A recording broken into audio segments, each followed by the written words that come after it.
సూర్యాపేట జిల్లా కేంద్రంలో విద్యాశాఖ అధికారి అశోక్ బాబు దిష్టిబొమ్మ దగ్ధం చేయడం జరిగింది. అసలు ఈ దిష్టిబొమ్మ దగ్ధం చేశారో మనం తెలుసుకునే పని చేద్దాం. మన దగ్గర ఎస్ఎఫ్ఐ రాష్ట్ర నాయకుడు శ్రీకాంత్ వర్మ ఉన్నారు. చెప్పు, అసలు ఎందుకు ఇవాళ విద్యాశాఖ అధికారి దిష్టిబొమ్మ దగ్ధం చేయడం జరిగింది? సూర్యాపేట జిల్లాకు విద్యారంగానికి పట్టినటువంటి శాపం గతి ఏదంటే అది విద్యాశాఖ అధికారి అశోక్ కుమార్ రూపంలో డిఈఓగా ఉండటం వల్ల అని చెప్పేసి ఈ సందర్భంగా తెలియజేస్తా ఉన్నాం. ఈ రోజు డిఈఓ దిష్టిబొమ్మని జిల్లా కేంద్రంలో ఎస్ఎఫ్ఐ సూర్యాపేట జిల్లా కమిటీ ఆధ్వర్యంలో దగ్ధం చేయడం జరుగుతూ ఉన్నది. 10 రోజులుగా వస్తూ ఉన్నది. విద్యా సంవత్సరం ప్రారంభమై ఏ పాఠశాలలో కూడా ఈరోజు విద్యాశాఖ అధికారి కానీ విద్యాశాఖ యంత్రాంగం కానీ ఈరోజు విజిట్ చేసినటువంటి పాపాన పోలేదు. విద్యాశాఖ ఈరోజు విద్యా సంస్థలన్నీ కూడా ఈరోజు దోపిడీ కేంద్రాలుగా మారినటువంటి పరిస్థితి ఉన్నది. ఈరోజు పాఠ్య పుస్తకాల పేరు మీద, యూనిఫామ్స్ పేరు మీద, షూ బెల్టుల పేరు మీద, అదేవిధంగా అనేక రకాలైనటువంటి పేర్ల మీద ఈరోజు వేలాది రూపాయలు, లక్షలాది రూపాయలు దండుకుంటున్నటువంటి పరిస్థితి ఉన్నది.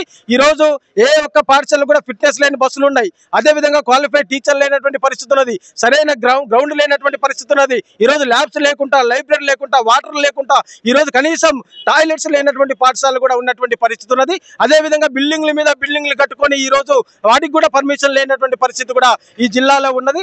అయినా కూడా ఈరోజు ముద్దు నిద్ర ఈరోజు డిఈఓ పోతా ఉన్నాడు. డిఈఓ ఎందుకు చర్యలు తీసుకోవట్లేదంటే ఖచ్చితంగా ఈ ప్రైవేట్ కార్పొరేట్ విద్యా సంస్థల నుంచి అతనికి ముడుపులు అందుతా ఉన్నాయి. అందుకే ఈరోజు కొన్ని సంవత్సరాల నుంచి కూడా ఆ పాఠశాలని కాపాడుకుంటూ వస్తున్నటువంటి పరిస్థితి ఉన్నది.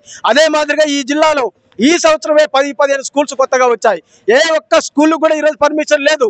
ఆ స్కూల్లో ఉన్నటువంటి పిల్లల్ని ఈరోజు ప్రైవేట్ బస్సులలో తరలిస్తున్నటువంటి పరిస్థితి కూడా ఉన్నది. కాబట్టి తక్షణమే ఆర్టీఓ గారు ఆ బస్సులను సీజ్ చేయాలి.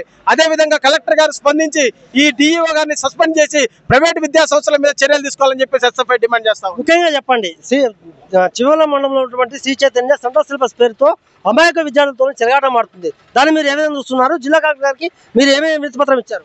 శ్రీ చైతన్య బీబీ నగర్ లో ఉన్నటువంటి శ్రీ చైతన్య ఈరోజు పర్మిషన్ లేదు.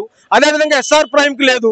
ఈ మధ్య కాలంలో ఇంకా అనేక రకాలైనటువంటి పాఠశాలలు కూడా వచ్చినటువంటి పరిస్థితి ఉన్నది. ఏ ఒక్కదాన్ని కూడా పర్మిషన్ లేవు. మేము దరఖాస్తులు ఇచ్చి దండం పెట్టి అయ్యా విద్యార్థులు కాపాడాలి, పర్మిషన్ లేని పాఠశాలలో విద్యార్థులు చేరుతా ఉన్నారు, వాళ్ళ భవిష్యత్తు ఆగమయ్యేటటువంటి పరిస్థితి అని చెప్పేసి డిఈఓకి చెప్పాం. కలెక్టర్ గారు ముందు చెప్పినటువంటి పరిస్థితి కూడా ఉన్నది. అయినా కూడా డిఈఓ ముద్దు నిద్రపోతా ఉన్నాడు. డిఈఓని సస్పెండ్ చేస్తే, డిఈఓ మీద చర్యలు తీసుకొని మంచి నిజాయితీ గలటువంటి విద్యాశాఖ అధికారిని వేస్తే ఇక్కడ విద్యా సంస్థల యొక్క ఆగడాలు కట్టడవుతాయి. విద్యార్థులకు మేలు జరుగుతుంది.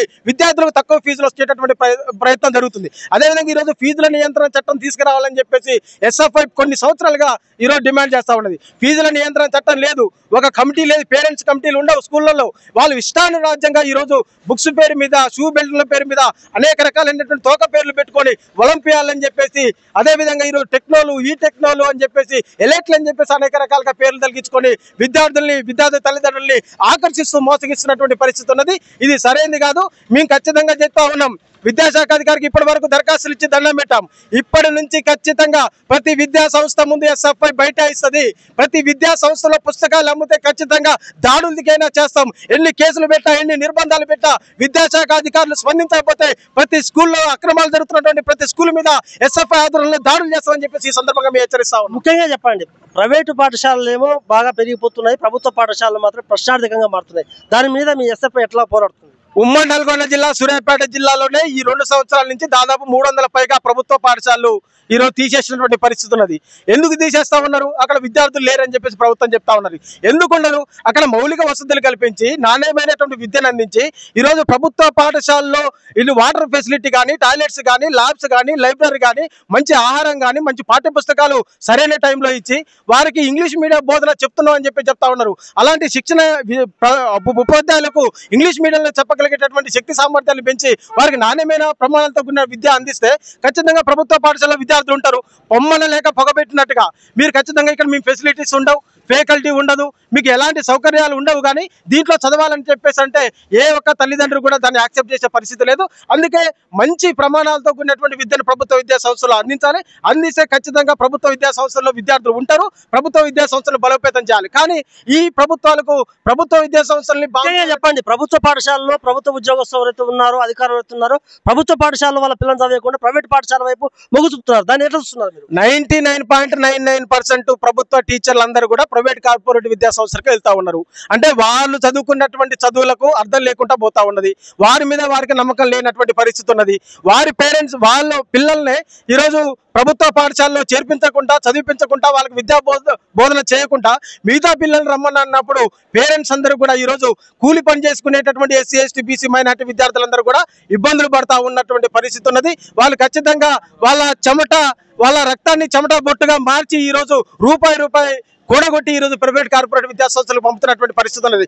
కాబట్టి ఈ రాష్ట్ర ప్రభుత్వం ఖచ్చితంగా స్పందించాలి. విద్యా వ్యవస్థను సమూలంగా మార్చాల్సినటువంటి అవసరం ఉన్నది. ప్రైవేట్ కార్పొరేట్ విద్యా సంస్థల మీద ఉక్కుపాదం మోయాల్సినటువంటి అవసరం ఉన్నది. ప్రభుత్వ పాఠశాలని బలోపేతం చేయాల్సినటువంటి అవసరం ఉన్నది.